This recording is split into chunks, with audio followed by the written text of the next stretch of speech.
Hello, and welcome to Science Fun with Miss Mary. Today we are doing a hot chocolate marshmallow experiment. If you stop by the library to pick up a kit, inside it you'll find one packet of hot chocolate and a Ziploc bag with 2 marshmallows. If you picked up a kit from the library, there are a couple things we'll still need in order to do this experiment. You will need 2 cups. Doesn't quite matter what kind they are, but we will be putting hot water in them, so just be careful. And we will need access to hot water, so hopefully you have an adult that can help you with that.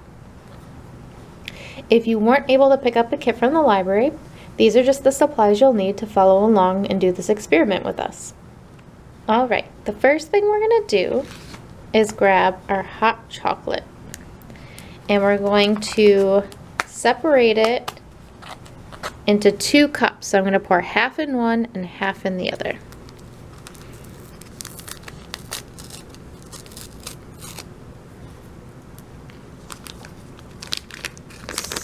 I'm just going to kind of guess, put a good amount in this one, some in this one. Perfect. Alright, so what is the hot chocolate marshmallow science experiment? Okay, so today we are looking at how temperature affects melting. So we are going to put hot water in 1 cup with our cocoa and cold water in the other cup with our cocoa. And we're going to put 1 marshmallow in each, and we're going to see how the temperature affects the way the marshmallow melts. Okay, so now that we separated the hot cocoa mix into 2 cups, we are going to add hot water to 1, and we're going to make 1 cold water, so we'll talk about that once we get there. And then we're going to add 1 marshmallow in each cup, and we're going to try to guess, so we're going to hypothesize, which marshmallow do you think is going to melt faster? Do you think when we put the marshmallow in the hot water or the marshmallow in the cold water? And that's what we're going to be watching for today. If you have a timer, you are also welcome to use that so you can time exactly how long it takes for one of the marshmallows to melt down. But that is not necessary. If you don't have one, that's okay. We could just watch it happen. Alright, so the first thing we're going to do is I'm not going to put hot water in both cups right away, because then they're both hot at the same time. And I want one to be cold and one to be hot. Now if I take the one I'm going to add cold, that's going to be cold, and I just add cold water, do you know what happens to the hot cocoa mix? Yeah, it doesn't mix with the cold water. You could try it, because that's a different experiment too that some people like to do. But what I'm going to do for this one is I'm going to put a little bit of hot water in this cup, just enough that I can mix up the hot cocoa mix without making the whole cup too hot. So maybe enough definitely to cover the powder, and not even halfway, like 1/4 of the cup. So that's what I'm going to do first. I'm going to get some hot water, and I'm just going to put it in a little 1/4 of the cup, maybe an inch or so of hot water, and we're going to start there. So don't put anything in your hot water cup just yet. Okay, so here's my hot water. That's hot water, and see how I didn't put too much in. And then I got a cup of cold water. You can use it out of the tap if it's cold enough, or if you put a cup of tap water into your fridge for a little bit, or put some ice cubes in there, that's good too. Okay, so this is my hot water. It's very, very hot, but I want this cup to be cold. So now that that's all mixed up, I'm going to pour in my cold water. Then I'm going to mix that up. And then I'm going to touch the side to see the temperature.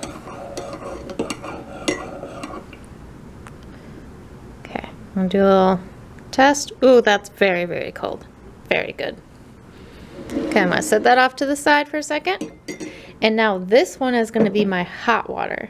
So I'm gonna fill it close enough to the top where it's not gonna spill or anything because it's gonna be hot.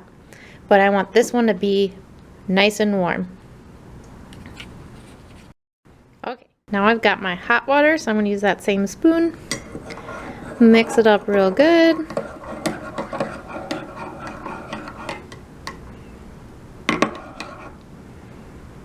Okay. Now, I'm not going to touch this one because it's hot, but I can hold my hand over, and do you feel the steam and the warmth coming off that one? And then this one, I don't feel anything, and that one's nice and cold. Okay.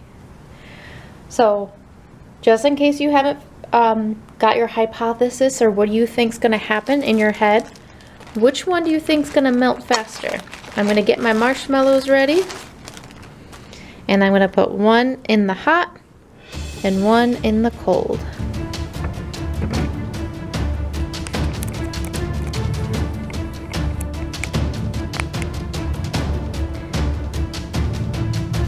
Do you see anything happening?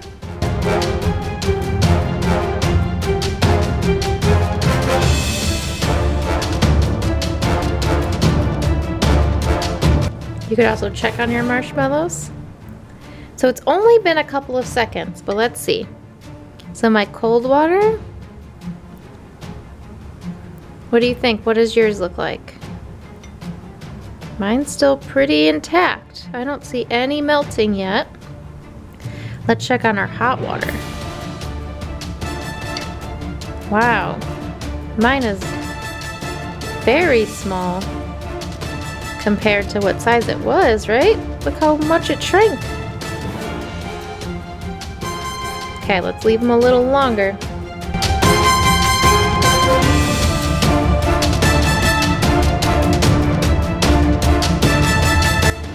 From what I'm observing, what I'm seeing, the one that was in the cold isn't really doing too much.